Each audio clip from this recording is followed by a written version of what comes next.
Movie के start में हमें मिस्टर मॉलिंस नाम के आदमी को दिखाया जाता है और हमें बताया जाता है कि मिस्टर मॉलिंस डॉल्स बनाने का काम किया करते थे। एक दिन जब वो अपने घर पर बैठे डॉल्स बना रहे थे, तभी उनको अपने डोर के नीचे एक नोट मिलता है जिसमें लिखा हुआ था फाइंड मी, और वो नोट को उठाते हैं और पढ़ने लगते हैं। वो थोड़ा सा आगे चलते हैं तो उन्हें दूसरा नोट मिलता है जिसमें लिखा हुआ था क्लोजर। ये नोट किसी और ने नहीं बल्कि मिस्टर मॉलिंस की बेटी ने लिखे थे। मिस्टर मॉलिंस की बेटी का नाम एनाबेल था। मिस्टर मॉलिंस अपनी बेटी से बहुत ज्यादा प्यार करते थे। वो किसी भी कीमत पर अपनी बेटी को खोना नहीं चाहते थे, मगर किस्मत को कौन टाल सकता है। नेक्स्ट डे हम देखते हैं कि इनकी फैमिली चर्च से वापस आ रही थी और तभी इनकी गाड़ी का टायर पंचर हो जाता है। मिस्टर मॉलिंस अपनी गाड़ी को ठीक कर रहे थे। इसी दौरान एनाबेल रोड पर चली जाती है और तभी एक गाड़ी आकर एनाबेल को हिट करती है, जिसकी वजह से वहीं पर उसकी डेथ हो जाती है। इसके बाद हमें मूवी में 12 साल बाद का सीन दिखाया जाता है, जहां पर हम एक नन और कुछ ऑर्फन्स बच्चियों को देखते हैं। ये सभी लोग मिस्टर मॉलिंस के घर जा रहे थे। इनका ड्राइवर इनको बताता है अपनी बेटी की डेथ के बाद मिस्टर एंड मिसेस मॉलिंस दोनों बहुत ज्यादा अकेले हैं और तुम्हें वहां जाकर उनका ख्याल रखना होगा। अब ये सब लोग मिस्टर मॉलिंस के घर पर पहुंच जाते हैं, जहां पर मिस्टर मॉलिंस इनको वेलकम करते हैं। इन्हीं ऑर्फन्स बच्चियों में से हमें एक बच्ची दिखाई जाती है जिसकी टांग पर पोलियो था और वो ठीक तरीके से नहीं चल पाती थी। इस लड़की का नाम जेनिस था और ये इस मूवी की मेन कैरेक्टर है। मिस्टर मॉलिंस का घर बहुत ज्यादा बड़ा था। सब लड़कियां मिस्टर मॉलिंस के घर को देखती हैं और बहुत ज्यादा खुश होती हैं। मिस्टर मॉलिंस उनको बताते हैं कि उनका रूम फर्स्ट फ्लोर पर है, लेकिन तभी सिस्टर मिस्टर मॉलिंस से कहती है कि जेनिस चल नहीं पाती, इसलिए मैं और जेनिस नीचे वाले रूम में ही रहेंगे।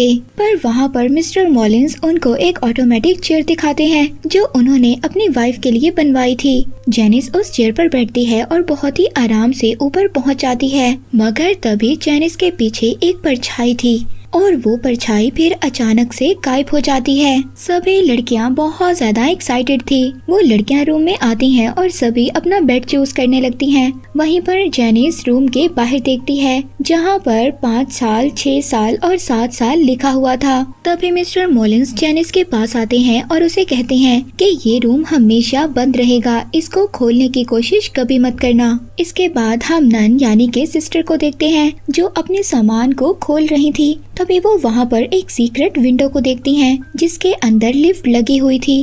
अब विंडो के अंदर लिफ्ट लगी हुई थी, ये काफी ज्यादा अजीब बात थी। अब सिस्टर उस विंडो को बंद करती है, लेकिन वो विंडो खुद से दोबारा खुल जाती है। सिस्टर दोबारा से उस विंडो को बंद करती है, लेकिन वो विंडो दोबारा खुल जाती है। पर तभी सिस्टर के पास एक लड़की आती है। वो आकर सिस्टर से परमिशन मांगती है कि वो बाहर जाकर खेल सकती हैं। सिस्टर सभी लड़कियों को परमिशन दे देती है और अब सब बच्चियां बाहर जाकर खेलने लगती हैं। यही सब कुछ जेनिस अपनी विंडो से देख रही थी। वो बहुत ज्यादा उदास हो जाती है क्योंकि वो चल नहीं सकती थी और ना ही इस तरह खेल सकती थी। अब रात को सब मिलकर डिनर करते हैं। तभी हम वहाँ पर मिस्टर मॉलिंस की वाइफ को देखते हैं, मगर तभी वहाँ पर डोर बंद हो जाता है। अब जब रात हो जाती है तो रात को जेनिस को वही नोट मिलता है जिस नोट पर लिखा हुआ था फाइंड मी।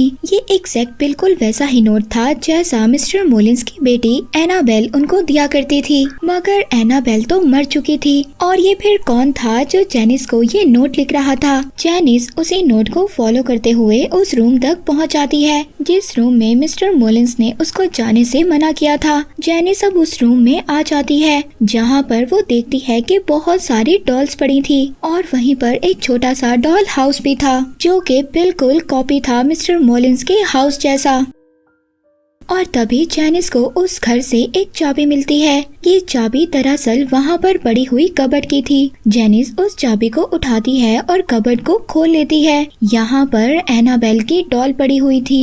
ये डॉल दिखने में बहुत ज्यादा हॉरर थी, मगर जेनिस उस डॉल को देखती है और कबर्ड बंद कर देती है, लेकिन वो कबर्ड दोबारा से खुल जाती है। जेनिस दोबारा उस कबर्ड को बंद करती है, लेकिन वो कबर्ड फिर दोबारा से खुल जाती है। ऐसा लग रहा था कि एनाबेल उसको अपने पास बुला रही है। अब जेनिस उस डॉल पर एक कपड़ा डाल देती है, मगर जेनिस जब विंडो से बाहर देख रही थी तो मिस्टर मॉलिंस उसको देख लेते हैं। और अब जब जैनिस वहाँ से मिस्टर मॉलिंस को देखकर जाने वाली थी, जब वो पीछे मुड़ती है तो देखती है कि डॉल चल रही थी। जैनिस के पास वो डॉल चल कर आती है और अचानक से गायब हो जाती है। जैनिस उस डॉल को देखकर बहुत ज्यादा डर जाती है, घबरा जाती है। उसको कुछ भी समझ नहीं आ रहा था कि उसके साथ क्या हो रहा है। वो जल्दी से भागती है और भागकर अपने रूम में आकर छुप जाती है। इसके बाद मिस्टर मॉलिंस भी उसको नहीं देख पाते। नेक्स्ट डे हम देखते हैं कि सब लड़कियां बाहर खेल रही थी, मगर जैनिस सिस्टर को कन्फ्रंट करती है कि वो रात को उसी रूम में गई थी जहां पर मिस्टर मॉलिंस ने उसको जाने से मना किया था। सिस्टर जैनिस को समझाती है कि हम मिस्टर मॉलिंस के घर पर रहते हैं और हमें उनके सभी रूल्स को फॉलो करना होगा। इसके बाद हम इन ऑर्फन बच्चियों में से सबसे छोटी बच्ची को देखते हैं। वो खेलते हुए सीढ़ियों के बेसमेंट में छुपने के लिए चली जाती है, जहाँ पर उसको वो ही एनाबेल डॉल मिलती है। वो डॉल को घूर कर देखती है, मगर तभी कोई साया उसकी तरफ बढ़ता है और वो डॉल अचानक से गायब हो जाती है। वो बच्ची बहुत ज्यादा डर जाती है और डर कर बेसमेंट से बाहर गिर जाती है। वहाँ पर सभी लड़कियाँ उसको देखकर उसका मजाक बनाती हैं, मगर तभी मिस्टर मॉलिंस अब वो सीक्रेट विंडो को बंद कर देते हैं ताकि वहाँ पर कोई और ना जाए।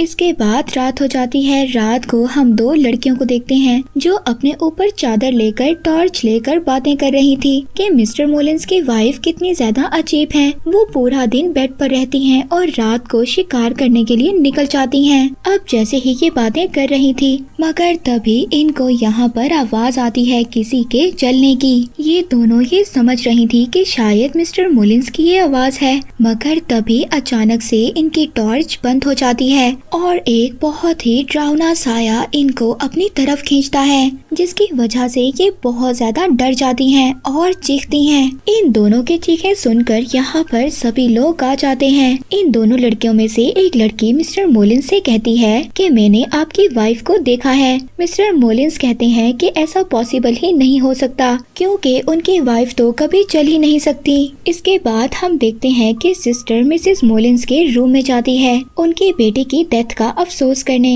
यहाँ पर हम मिसेस मॉलिंस को पहली बार देखते हैं। वो हमेशा मास्क पहनकर रखती थी। वो ऐसा क्यों करती थी ये बात हमें आगे जाकर पता चलेगी। और हम देखते हैं कि ये सारी बातें जैनिस बाहर खड़ी सुन रही थी। जैनिस वहीं पर एनाबेल और उसकी डॉल की पिक्चर को देखती है और उसको उतार कर वो अपने पास रख लेती है। इसके बाद रात को दोबारा से जैनिस उसी रूम में जाती है, मगर इस बार उसके साथ वो छोटी बच्ची भी होती है। वहाँ पर वो छोटी बच्ची उस एनाबेल की डॉल पर कोई टॉय फेंकती है, जिससे वो डॉल उसको बहुत ज्यादा गुस्से से देखती है। वो छोटी बच्ची लिंडा ये सब कुछ देखकर बहुत ज्यादा डर जाती है और वहाँ से चली जाती है, लेकिन जैनिस अभी भी इसी रूम में थी। जैनिस को वहाँ पर एनाबेल नजर आती है। ये एनाबेल नहीं, ये एनाबेल की सोल थी जो एक मिरर की तरफ देख रही थी। जैनिस एनाबेल से कहती है कि बताओ तुम्हें क्या चाहिए, मैं तुम्हारी मदद कर सकती हूँ, बताओ मुझे क्या चाहिए। और अब जैसे ही जैनिस की बातें एनाबेल सुनती है, एनाबेल पीछे मुड़ती है और मुड़कर बोलती है। उसका फेस पूरी तरह से खराब था।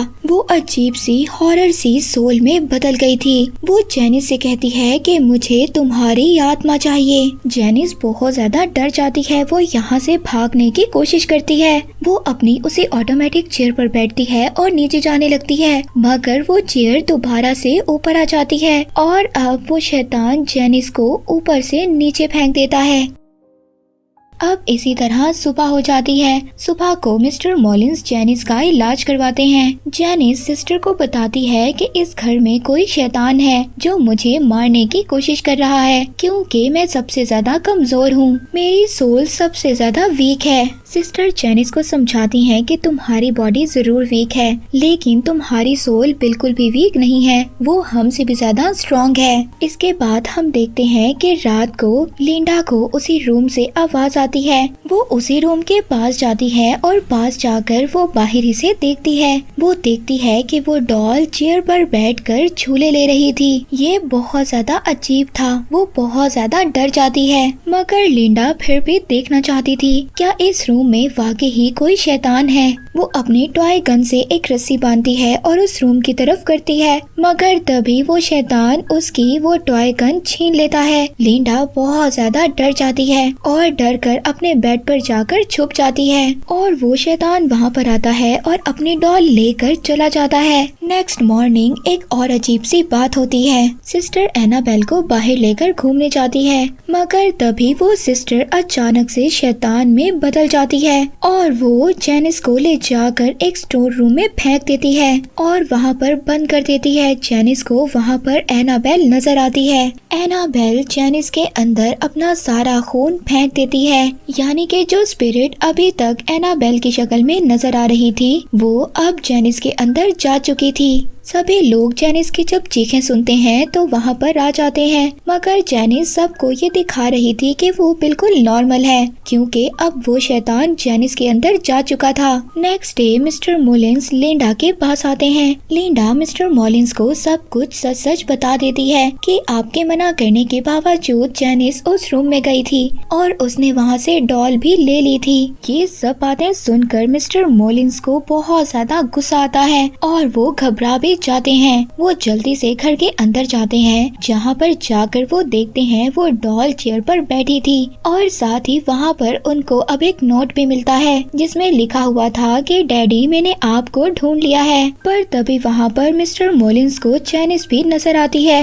मिस्टर मोलिन्स जेनिस से पूछते हैं कि मैंने तुम्हें मना किया था उस रूम में नहीं जाना, मगर तभी जेनिस अंधेरे में जाकर गायब हो जाती है और उसकी बॉडी से कोई अजीब सी चीज बाहर आती है। ये वही शैतान था जो जेनिस के अंदर था। मिस्टर मोलिन्स उसकी तरफ क्रॉस का साइन करते हैं, मगर अब वो शैतान एक एक कर मिस्टर मोलिन्स की फिंगर्स को तोड़ देता है और इसके बाद मिस्टर मोलिन्स को भी मार देता है। बेचारे मिस्टर मोलिन्स की भी अब डेथ हो गई थी। सिस्टर जल्दी से जब मिस्टर मोलिन्स की चीख को सुनती है तो अंदर आती है। वो आकर देखती है कि मिस्टर मोलिन्स की बॉडी अजीब सी हालत में पड़ी थी। ऐसा लग रहा था कि उस शैतान ने मिस्टर मोलिन्स की बॉडी का सारा खून चूस लिया है। अब ये इंसिडेंट देखकर सब लड़कियां बहुत ज्यादा डर जाती हैं। लिंडा अब ये डिसाइड करती है कि ये डॉल को फेंक देगी। ये उसी रात उस डॉल को पास कुएं में फेंकने जाती है, मगर सिस्टर उसको जाते हुए देख लेती है। लिंडा उस डॉल को फेंक कर नीचे झुककर देख रही थी, मगर तभी कोई अचानक से चीज उसको अपनी तरफ खींच रही थी। मगर यहाँ पर लिंडा की किस्मत अच्छी थी।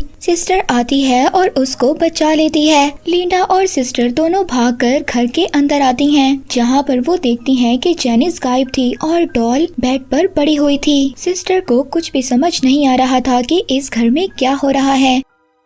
सिस्टर मिसेस मोलिन्स के पास जाती है और जाकर पूछती है कि इस घर में क्या है, ये सब कुछ क्या हो रहा है, क्या इस घर में कोई ब्लैक पावर है जो सबको मार रही है। यहाँ पर सच्चाई पता चलती है। मिसेस मोलिन्स बताती हैं कि उनकी बेटी की डेथ के बाद वो दोनों बहुत ज्यादा अकेले हो गए थे, इसीलिए उन्होंने फैसला किया कि वो अपनी बेटी को वापस लाएंगे। इसके लिए उन्हें चाहे कुछ भी करना पड़े, लेकिन ये नुकसान इतना ज्यादा बड़ा होगा उन्होंने कभी भी नहीं सोचा था। उन्होंने गलत पावर्स का यूज किया अपनी बेटी को बुलाने के लिए और उनकी बेटी वापस आ भी गई और हम दोनों बहुत ज्यादा खुश हो गए थे। मगर तभी हमें पता चला कि वो हमारी बेटी एनाबेल नहीं बल्कि कोई शैतान है जिसने हमारी बेटी की सोल को कैद कर लिया है। वो शैतान हमारी बेटी की शक्ल में दुनिया में आना चाहता था और जब हमें इस बात का पता चला तो मैंने क्रॉस का साइन दिखाकर उस शैतान को वापस भेजने की कोशिश की, लेकिन वो शैतान बहुत ज्यादा पावरफुल था। उसने मिसेस मोलिन्स पर अटैक किया और उनकी एक आंख निकाल ली। ये सब बताकर मिसेस मोलिन्स अपना मास्क हटाती हैं और यहाँ पर हम मिसेस मोलिन्स का असल चेहरा देखते हैं और उनका फेस बहुत ज्यादा हॉरर था। और इसके बाद मिस्टर मोलिन्स ने उस डोर को लॉक कर दिया, वहाँ पर बाइबल के पेजेस को चिपका दिया और इसके बाद उन्होंने फादर और प्रीस्ट को बुलाया और इसी तरह 12 साल गुजर गए, जिसके बाद उन्होंने ये फैसला किया था कि वो अपनी बेटी की जगह दूसरी बच्चियों की मदद करेंगे। मिस्टर मोलिन्स ने यहाँ पर सबको अच्छे के लिए बुलाया था। वो ये नहीं जानते थे कि जेनिस उस डोर को ओपन कर देगी और वो शैतान दोबारा से जाग जाएगा। इसके बाद बाकी लड़कियाँ जेनिस को देखती हैं जो अब चल सकती थी, यानी कि उसके अंदर अभी भी शैतान था जिसने जेनिस को बिल्कुल ठीक कर दिया था। यहाँ पर जेनिस सब लड़कियों को मारने की कोशिश करती है। वो सभी चीख कर बाहर जाती हैं। सिस्टर यहाँ पर सबको समझा चाहती है कि वो सभी एक साथ रहें और सेफ रहें। अब वो सभी लड़कियां मिसेस मॉलिन्स को भी अपने साथ लेकर जाना चाहती थी ताकि वो उनकी भी केयर कर सकें। तभी जब वो उनके रूम में जाती हैं तो जाकर वो अजीब सा नजारा देखती हैं। वो देखती हैं कि उस शैतान ने पहले ही मिसेस मॉलिन्स को मार दिया था और मार कर उनकी आधी बॉडी को दीवार पर लटका दिया था। ये देखकर सभी लड़कियां बहुत ज्यादा डर जाती हैं। वो चीखती हैं और बाहर चली जाती हैं। सिस्टर वहाँ पर लिंडा और दूसरी बच्ची को बचाने जाती है, मगर तभी वहाँ पर जैनिस भी आ जाती है। सिस्टर जैनिस के सामने बाइबल पढ़ने लगती है। तभी जैनिस सिस्टर को उठाकर एक मिरर में दे मारती है, जिसके बाद जैनिस के अंदर जो शैतान था वो वहाँ पर सभी लड़कियों को तंग करने लगता है। इन्हीं में से एक लड़की कॉटेज में जाकर छुप जाती है। तभी वहाँ पर शैतान उसको मारने की कोशिश करता है। दूसरी तरफ लिंडा जैनिस से बचने की कोशिश कर रही थी। जैनिस लिंडा के पीछे थी और उसको मारना चाहती थी। लिंडा तभी उस सीक्रेट विंडो को ओपन करती है, जिसमें वो देखती है कि मिसेस मॉलिन्स जो मर चुकी थी मगर अब उनकी बॉडी में जान आ गई थी और वो लिंडा की तरफ आ रही थी। जल्दी से लिंडा उस विंडो को बंद कर देती है। सिस्टर लिंडा को बचाने के लिए आ जाती हैं। जैनिस एक नाइफ से सिस्टर पर स्टैब करती है, जिसके बाद सिस्टर जैनिस को उसी कबर्ड में बंद कर देती है जहाँ पर पहले वो डॉल बंद थी। वो शैतान पूरे घर को हिलाना शुरू कर देता है। वो अपनी पूरी ताकत लगाता है उस कबर्ड से बाहर आने की, मगर वो नहीं आ पाता। यहाँ पर सारे घर की लाइट्स ऑन ऑफ हो रही थी। इसके बाद ये सब देखकर सभी यहाँ से भागने लगते हैं। हम देखते हैं कि पूरा घर हिलने लगता है और सभी लाइट्स एकदम ब्लास्ट हो जाती हैं और बिल्कुल अंधेरा हो जाता है। अचानक से बिल्कुल हर चीज खामोश हो जाती है। ऐसा लग रहा था कि जैसे वो शैतान अब यहाँ से जा चुका है। इसके बाद नेक्स्ट डे का सीन दिखाया जाता है, जहाँ पर पुलिस आ जाती है। पुलिस उस कबर्ड को खोलती है, मगर उस कबर्ड में सिर्फ डॉल थी। जैनिस वहाँ से गायब हो चुकी थी। इसका मतलब वो शैतान अभी भी जैनिस के अंदर था और वो जैनिस को अपने साथ लेकर आजाद हो चुका है। इसके बाद हमें दिखाया जाता है कि एक ड्राइवर उस डॉल को लेकर चला जाता है और फिर ये सभी लड़कियां भी डिसाइड करती हैं कि वो इस घर को छोड़कर चली जाएंगी। इसके बाद हमें कुछ टाइम बाद का सीन दिखाया जाता है, जहाँ पर हमें कपल को देखते हैं। वो ऑर्फन हाउस से एक लड़की को अडॉप्ट करने आए थे